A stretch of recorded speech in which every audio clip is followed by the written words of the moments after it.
चलिए, अब आपका टॉपिक है यूक्लिड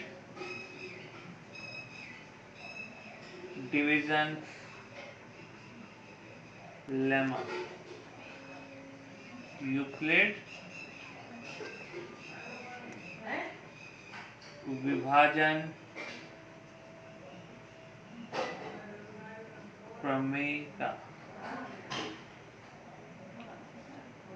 ये नाम आप लोगों के लिए नया है, लेकिन आपने बहुत बचपन में जब आपने भाग देना सीखा होगा तब से आप इस चीज़ को पढ़ते हुए आ रहे हैं। देखिए, मैं आपको एक छोटा सा एग्जांपल सिखाता हूँ, बताता हूँ। जैसे हमने कहा 9 डिवाइडेड बाय 2, तो कितना हो गया? 2 4 जा 8, रिमाइंडर कितना बच गया? 1। सबको पता है। अगर मैं कहूँ कि 37 डिवाइडेड बाय 3, तो क्या होगा? 3 बन जा 3, कितना उतरा? 7, 3 दूनी 6, क्या रिमाइंडर बचा? शेष क्या बचा? 1। तो आप लोगों ने भाग देने में ये सीखा बचपन में कि इस चीज को, ये जो 9 है, इसे कहते हैं हम यहाँ पे भाज्य, इसे कहते हैं भाजक, इसे कहते हैं भागफल, और इसे कहते हैं शेषफल। अब यदि मैं ये कहूं कि इसको बताओ कि सही है कि नहीं है, मतलब अपने आप चेक करिए कि ये भाग जो आपने दिया वो सही होगा या नहीं। तो तुम लोगों ने जब बचपन में भाग देना सीखा होगा तो उस समय आपके टीचर ने बताया होगा आपको कि हम इसको कैसे चेक कर सकते हैं कि भाग हमने सही दिया। ये 2 और 4 को मल्टीप्लाई करो और इसमें ये 1 जोड़ दो, ये जो शेष है वो जोड़ दो। अगर इसके बराबर आ जाता है, इस 9 के बराबर, तो हम कहेंगे कि हमारा भाग सही था। मतलब कैसे कि 9 इक्वल टू होगा 2 इंटू 4 प्लस 1, 2 इंटू 4 प्लस 1। इसी तरह यहाँ पर हमारे पास क्या हो रहा है? 3 इंटू 12, 12 36, उसमें इस शेष को जोड़ दो 1, तो 12 36 और 1 37, यानी कि हमने जो भाग दिया वो सही है। तो ये चीज आप लोगों ने बचपन में पढ़ी थी, बस उस समय हमने इसको नाम नहीं दिया। बस आपको ये बताया जाता है कि अगर आपको अपना भाग चेक करना है कि हमने सही दिया या गलत दिया, तो क्या करो? भाजक और भागफल की गुणा करो, उसमें शेषफल जोड़ दो। अगर वो भाज्य के बराबर आ जाता है तो हम कहेंगे कि हमारा भाग सही है, अदरवाइज गलत। तो हमारे पास यहाँ से एक सूत्र मिला हमें कि भाज्य इक्वल टू भाजक इंटू भागफल प्लस शेषफल। ये आपके पास एक यहाँ से फॉर्मूला मिल गया। और आप यहाँ पर देख रहे हैं कि जो ये शेष है ये हमेशा इस भाजक से कम होता है या 0 के बराबर होता है। जैसे हम भाग दे रहे थे 2 से, तो हमारा जो शेष होगा वो या तो 0 होगा या 1 होगा। जैसे 3 से भाग दे रहे हैं तो शेष क्या होगा? 0 हो सकता है, 1 हो सकता है, 2 हो सकता है। अगर हम किसी चीज को 7 से भाग देंगे तो हमारा शेष 0 हो सकता है, 1 2 3 4 5 6, पर भाजक से हमेशा कम रहेगा। तो ये जो हमारा शेष फल होता है ये हमेशा क्या होगा? भाजक से कम या शून्य, भाजक से कम या शून्य। तो अब हम आते हैं अपने टॉपिक पे कि यूक्लिड विभाजन परिमेय का क्या है। तो यूक्लिड विभाजन परिमेय का क्या हो गया कि जो मैंने आपको यहाँ पर समझाया कि जैसे मैंने क्या कहा कि अगर मैं, तो अब आते हैं हम अपने मेन टॉपिक पे। फिर से एक बार ध्यान से देखो। जैसे सपोज मैं कहूँ कि 39 डिवाइडेड बाय 5, तो क्या होगा? 5 7 जा 35 और 4 हो गया रिमाइंडर। तो इसे हम कैसे लिखेंगे कि ये जो 39 है इसे हम लिख सकते हैं 5 इंटू 7 प्लस। तो अब आप यहाँ देखिए सपोज हमारे पास दो वास्तविक संख्याएं हैं a और b। अब अगर मुझे इन्हें भाग देना है तो किस तरह दूंगा? जैसे b हमारा भाजक है, a हमारा भाज्य है। मान लो कि हमारा भागफल आया q, भागफल आया q। तो अब इसके नीचे क्या लिखना पड़ेगा? क्या लिखते हैं हम जनरल भाग में? जैसे यहाँ पर था 39, तो 5 7 जा 35, मतलब इन दोनों की जो गुणा होती है वो आता है यहाँ पर। तो उसी तरह से इस a के नीचे क्या आएगा? b और q की मल्टीप्लाई bq। अब क्या करते हैं हम भाग में? इस 39 में से 35 को घटा दिया जाता है, तो वैसे ही हम यहाँ पर घटा देंगे। तो क्या बचा? a माइनस बी क्यू, और घटाकर जो आता है उसी को हम क्या कहते हैं? शेषफल। तो मान लो कि इस a माइनस बी क्यू को ये किसके बराबर है? r के बराबर। तो हम यहाँ पर से क्या कहेंगे कि a इक्वल टू हो गया बी क्यू प्लस आर, जहां ये जो r है वो क्या होगा?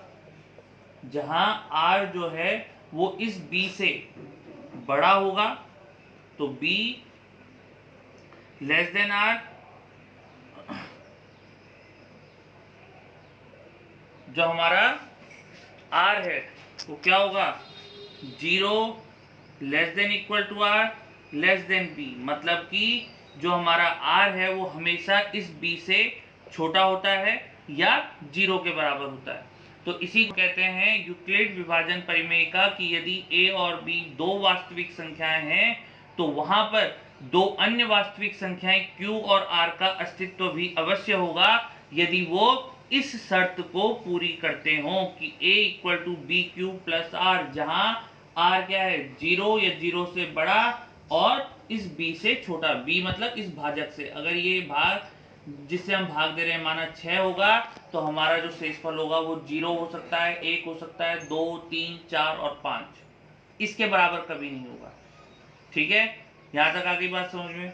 अब फटाफट आप इसका अनुप्रयोग देखो कि हम इसे सवालों पे कैसे अप्लाई करते हैं।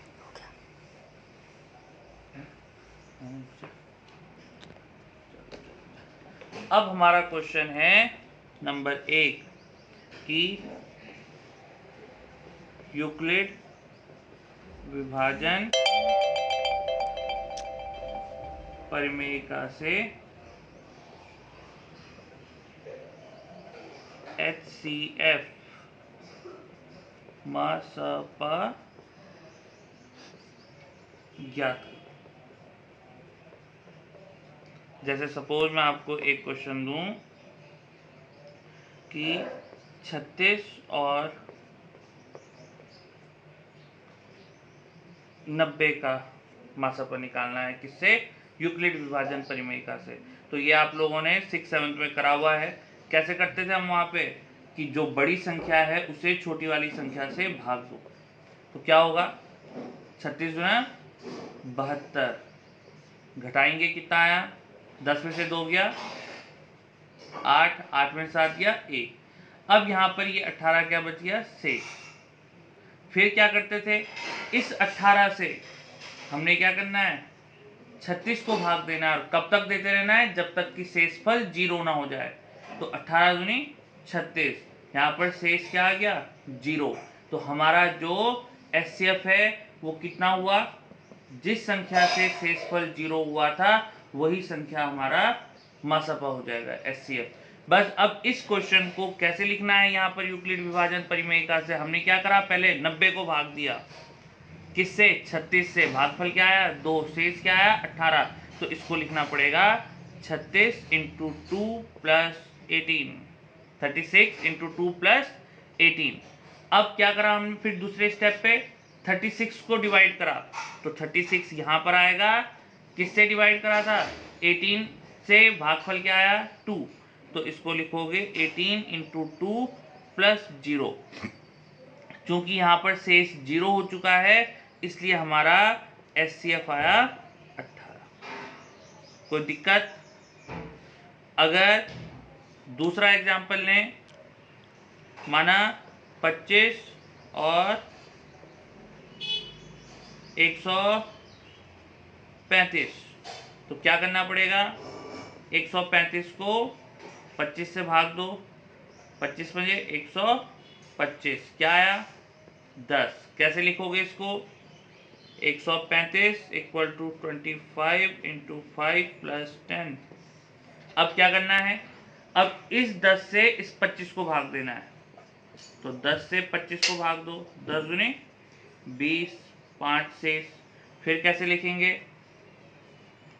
25 10 गुणा 2 प्लस 5। अब क्या करेंगे, इस 5 से 10 को भाग देंगे, तो 5 दूनी 10, शेष आ गया 0। यहाँ पे लिखना है आपको 10 बराबर 5 गुणा 2 प्लस 0। क्योंकि शेष किस चीज के भाग देने से आया था, 5 से, तो हमारा जो एचसीएफ होगा वही क्या है 5। ठीक है, तो अब आपने इन दो उदाहरणों की तरह कुछ क्वेश्चन करने हैं जो मैं आपको दे रहा हूं। नंबर 135 और 225। नंबर 2 22 और 178। तीसरा 105 और 375। चौथा 17 और 278।